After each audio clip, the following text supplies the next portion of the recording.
Hello বন্ধুরা, আজকে ছবি আঁকার বিষয় হলো আমরা যখন সিনারি দেখে আঁকবো তখন কেমন করে আঁকবো। যদি কোনো সিনারি দেখে আঁকি, হুবহু আঁকলে সেটা কিন্তু নিজের ছবি হলো না। মনে করো এই ছবিটি দেখে আজকে আমি আঁকবো, যদি একদম হুবহু এমন আঁকি তাহলে কিন্তু নিজস্বতা কিছু রইলো না। এই ছবিটি যেন তোমার নিজের হয়ে যায় সেরকম করেই আঁকতে হবে, এবং তোমার মতো করে আঁকলে তুমি আনন্দ পাবে এবং তুমি দেখবে তোমার মনটা অনেক খুশি হবে। আর এটা যার ছবি, সে যেরকম এঁকেছে বা তুলেছে সেরকম সেই চোখ দিয়ে যদি তুমি দেখো তাহলে কিন্তু হবে না, তোমার চোখ দিয়ে এই ছবিটিকে দেখতে হবে। তা আজকে সেই বিষয়ে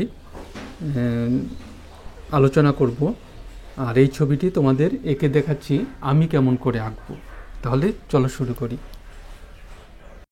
তো দেখতে পাচ্ছ ছবিটি আমি এঁকে নিয়েছি, বেশি কিছু আঁকার নেই, শুধু মানুষ এবং গরুটি হালকা স্কেচ করে নিলাম। আর বাকি কিছু তেমন কিছু আঁকিনি আমি। রং তুলি যখন যা বলবে সেভাবে আমি করার চেষ্টা করব। এখানে আমি যদিও জল দিয়ে কাগজ আগে ভিজিয়ে নিইনি, কিন্তু একটার পর একটা ভিজে অবস্থাতেই রঙগুলো দিতে হবে। এক রঙের সঙ্গে অন্য রঙকে মিশিয়ে দিতে হবে, তাহলেই আমি যে জল দিইনি কাগজে তার কাজটি অনেকটি করে দেবে।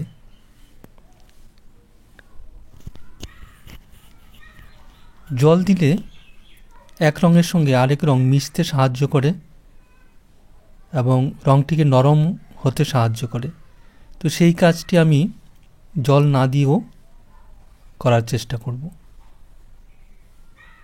আমি প্রথমেই বললাম যে তুলি আর রং আমাকে যা বলবে আমি তাই করব।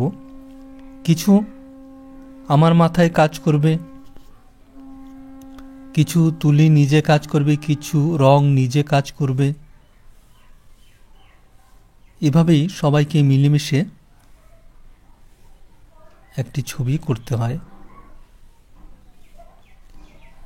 জোর জবরদস্তি কোনো ছবিকে না বানানোই ভালো। এখানে আমি বেশি কিছু করিনি তাই দেখালাম না, শুধু রং ঢেলে দিয়েছি।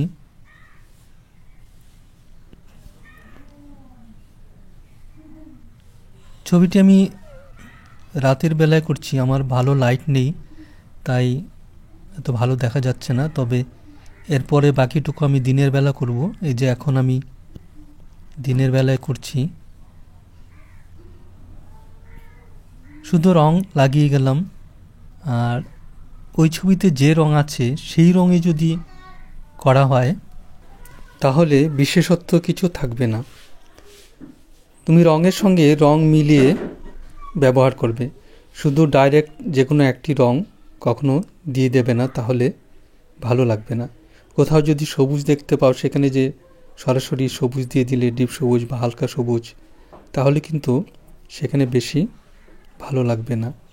যে কোনো রং, তার আশেপাশে যে কোনো রং, হলুদ, সবুজের সঙ্গে হলুদ, আর যদি ডিপ সবুজ হয়ে থাকে সেখানে অল্প নীল বা খয়েরি, যে রঙটিকে মানাবে যে জায়গায় সেই রঙটিকে মিশিয়ে নিয়ে তারপর করতে হবে।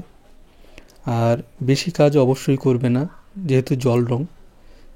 তেল রং বা অ্যাক্রিলিক কালার হলে সেটি আলাদা ব্যাপার। আর জল রঙের খেলা যদি তুমি দেখাতে চাও তাহলে বেশি কাজ একদম করা যাবে না।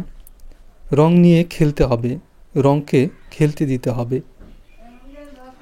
সে তাকে স্বাধীনতা দিতে হবে। তো এই ছবিতে আমি অল্প করেই, বেশি কিছু দেখালাম না। এরপরে যে আরও ভিডিও বানাবো, পরবর্তী ভিডিওতে আরও বড় করে সুন্দর করে তোমাদের দেখাবো। এখানে আমি অল্প করে ছোট করেই তোমাদের দেখালাম। আর চেষ্টা করবে যত সম্ভব কম রং ইউজ করার। 3-4টি রং দিলেই কিন্তু হয়ে যায়। বেশি রং ব্যবহার না করাই ভালো। রং বেশি ডিপ করে ফেলবে না, এভাবে রঙের উপর রং চাপিয়ে ছবিটিকে শেষ করে দেবে। ছবিটি এখন সম্পূর্ণ করা হয়ে গেল। ভিডিওটি ভালো লেগে থাকলে অবশ্যই লাইক এবং কমেন্ট করে দিও। ধন্যবাদ।